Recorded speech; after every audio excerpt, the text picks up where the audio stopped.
The thing that really caught my attention this week wasn't even the headline itself, it was the timing. Right when the British press started pushing fresh stories about Prince Harry and Meghan's uncertain future, inside the royal structure, reports began circulating that Prince William has quietly been tightening legal control around royal titles, branding, and future authority behind palace walls. And honestly, I don't think this is just paperwork. I think this is preparation. Because when you look closely at how Prince Harry and Meghan Markle have operated since leaving the royal family, Netflix deals, interviews, American rebranding, public criticism of the monarchy, you start realizing something uncomfortable. The palace may finally be preparing for a future where royal status becomes a controlled asset instead of a family privilege. And if that's true, this changes everything. Now here's the part nobody is saying out loud. For years, people assumed King Charles would always keep the door slightly open for Harry. Not fully welcoming him back, but not fully cutting him off either. Almost like a father refusing to completely shut out his son. But William, that's different. William thinks institution first. And you can feel it. Because every move he's made lately, every appearance, every speech, every shift in palace strategy, feels less emotional and more corporate.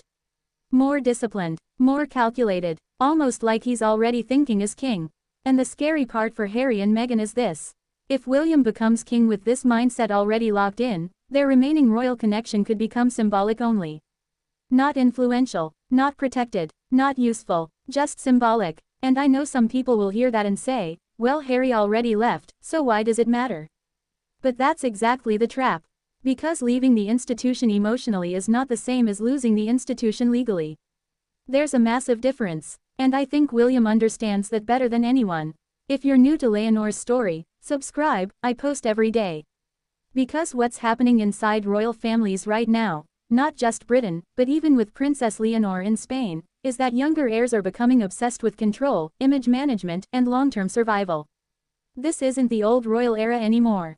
This is branding warfare. Look at how Catherine, Princess of Wales and William present themselves now compared to Harry and Meghan. The contrast is intentional. William and Kate appear steady, traditional, almost safe. Garden parties, carefully controlled appearances, calm body language, no chaos, no oversharing. Meanwhile, Harry and Meghan operate more like global media figures. Podcasts, streaming content, public storytelling, emotional transparency. And whether you support them or not, you have to admit something. Those two worlds were eventually going to collide. Because monarchies survive through mystery. But modern celebrity survives through exposure. That contradiction was never sustainable forever. And honestly, I think William reached that conclusion years ago. Which brings me back to this so-called secret legal move. Notice how reports lately keep focusing on restructuring royal authority, future title management, and internal control over who represents the crown publicly. That's not random palace maintenance. That's future-proofing. I personally believe William watched the last 5 years unfold and came to one brutal conclusion. No future monarch can allow independent royals to operate like freelance global celebrities while still carrying institutional status. And when you say it that way, suddenly his actions make sense. Because think about it, if Harry and Meghan can commercially benefit from royal identity while publicly criticizing royal systems, then what stops future royals from doing the same thing?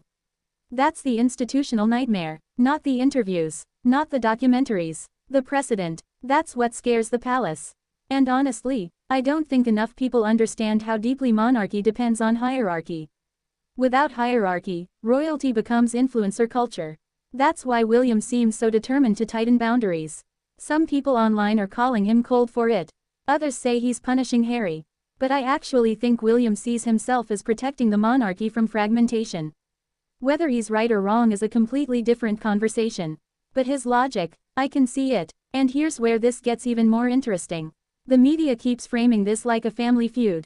Brother versus brother. But I think that framing hides the real story. This isn't just emotional anymore. It's constitutional. It's strategic. It's legacy planning. And once you understand that, the tension between William and Harry suddenly feels less like personal drama and more like two completely different visions of what royalty should become in the modern era. Harry seems to believe royal identity can evolve into something more human, open, emotionally honest, globally commercial, maybe even independent. William seems to believe the exact opposite. That the monarchy only survives if it becomes smaller, stricter, quieter, and more controlled. And here's my hot take. I think both men are reacting to the trauma of growing up under royal pressure, just in completely opposite ways. Harry escaped the machine. William became the machine. That's the tragedy of it. And if you really pay attention, you can almost see echoes of this happening across Europe too. Even in Spain, people compare how King Felipe VI has carefully managed the image of Princess Leonor compared to older royal scandals that nearly damaged the monarchy years ago. Modern heirs are learning one lesson very fast. Survival comes before sentiment. That's the new royal rule. And honestly, social media accelerated this transformation. 20 years ago, palace tensions could stay private. Today, one interview becomes global, one documentary becomes political, one viral clip becomes a constitutional headache. That's why I think William's approach feels so different from Charles. Charles still comes from an era where reconciliation mattered publicly. William comes from the internet era, an era where narrative control is everything. And if we're being completely real here, William probably watched what happened to public trust after the Oprah interview and decided internally. Never again. That moment changed the monarchy forever. Not because every accusation was proven, but because the palace lost control of the story. And institutions hate losing narrative control more than almost anything else. Now here's the part people may disagree with me on. I don't actually think William hates Harry. I really don't. I think the situation is worse than hate. I think he no longer trusts him institutionally. And once trust disappears inside monarchy structures, affection doesn't matter anymore. That's why every public interaction now feels so distant, so formal, so emotionally frozen, because this isn't operating at the level of brothers anymore. It's operating at the level of risk assessment. And that sounds harsh, but look at the evidence. Reduced appearances together, carefully managed communication, different media ecosystems, different countries, different allies, different futures. At this point, Harry and Meghan almost function like a parallel royal universe outside Britain. And maybe that was always going to happen eventually. But here's the question nobody can answer yet. What happens when William officially becomes king? Does he soften? Does he reconcile? Or does he fully formalize the separation that's already emotionally happened?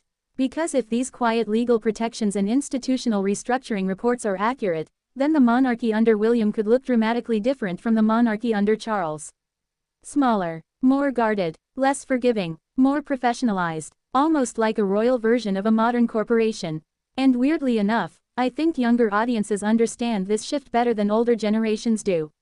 Because younger audiences already understand branding, reputation management, and platform control instinctively. They know how dangerous uncontrolled narratives can become online. Which is why some people actually admire William's discipline, even if they find it emotionally cold.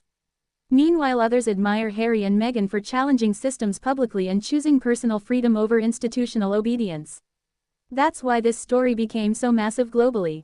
It's not just about royalty anymore. It's about modern identity itself. Duty versus freedom, institution versus individuality, silence versus storytelling. And honestly, I don't think there's an easy villain here. That's what makes this whole thing strangely sad.